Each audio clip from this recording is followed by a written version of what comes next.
A friend of mine, Steve Klar, from Racadian Development Group, a company that develops, builds, and renovates nursing homes, was traveling to Cincinnati, nearby Kentucky. I had a client who asked us to come look at 2 properties, and we were a little bit short on time, so Thanksgiving, while everyone was sleeping, I took the early flight, 6 a.m. He got off the flight, rented a car, started driving, and all of a sudden, it hit him. He felt this wave of exhaustion come over him.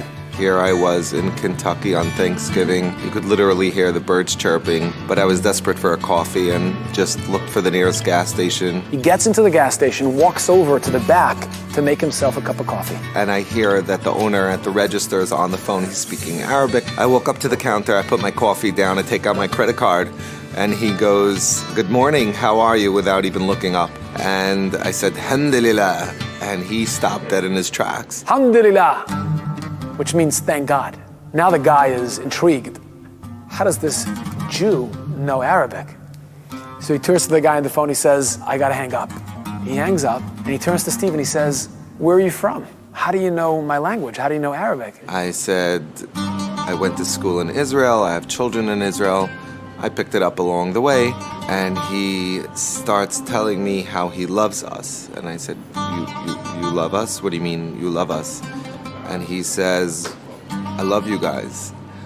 I said, "What guys?" He says, "The Jewish people."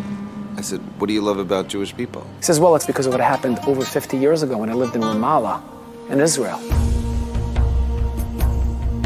We are 10 brothers and sisters. We stay in one room. We were poor in the camp. We are the poor family in the camp. You know what means so poor? When you have no bread or oil or nothing in home. In order to help support my family, I had to travel across the lines into Jerusalem. In Jerusalem, there is a corner. You stay there with your food bag, and people, they need any labor, they pick you up from there. They pay you every day this amount. The guy we work for him is a Jewish guy. His name Moise. It's called Beit Safafa, between Jerusalem and Bethlehem. We were bent houses. We was doing good. We working, making come good, and he's happy about us. We were good workers. And then the Yom Kippur War broke out in 1973. The Arabs launched a surprise attack to regain some of the territories in Israel that they lost in the Six-Day War in 1967.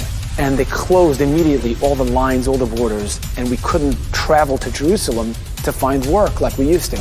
Even after the war ended, we were still afraid to get into Jerusalem to get work. We cannot keep working war there. There's no safe. They were dirt poor. Not what you and I imagined, but absolutely, literally nothing. Not a chair to sit on. You have no food in home, easy. You have no bread. There is no welfare, looks like USA, to help you with food stamps or somebody.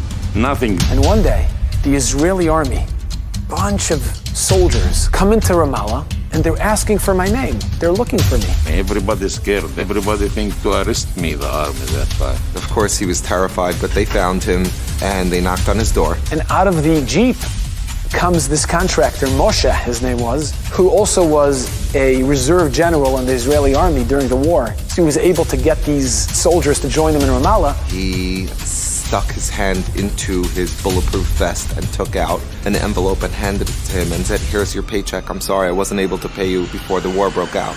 And it absolutely blew him away. He come in where we live with the army to pay me whatever days I work for him. And now I'm here 50 plus years later, and you walk into my gas station.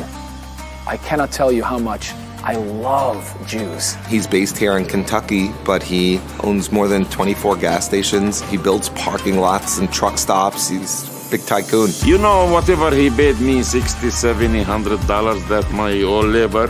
For me, that time, I swear to God, more than millions. We were so poor. I swear, if I know the full name, I'm going looking for him. I give him a hug and kiss him, and I tell him, "You teach me big lesson in my life." And then he said, shortly after the Yom Kippur War, my family moved to Kuwait, and we built a company, construction company. For the next 15 years, we grew the company, we were very successful, and then in 1990, Saddam Hussein attacked and tried to invade Kuwait. His army came in, overtook, destroyed, confiscated, stole everything we owned. They took everything, even my car. I ran to the bank. The bank, it was empty, just walls, to take some money to buy milk for my kids. These are our brothers, our Arab brothers. And at that point, I thought to myself, wow, look at the difference. The Jewish guy, after 2 months, is coming with the army, looking for my name, and he found me. He didn't know where I lived. He came with the army, and he found me, and he paid me my work money. In Kuwait, they took everything. Everything. I was really blown away how he was blown away. That here we are almost 50 years later, and he sees someone walking into the gas station early in the morning on a Thanksgiving with a yarmulke, and he remembers something kind that was done to him so many years before. Even as I went to Kentucky to interview Akram, I can feel the warm feelings that he had towards me and the crew, his willingness, his desire to spread that message, all because Moshe, this general, acted in an honorable and honest way.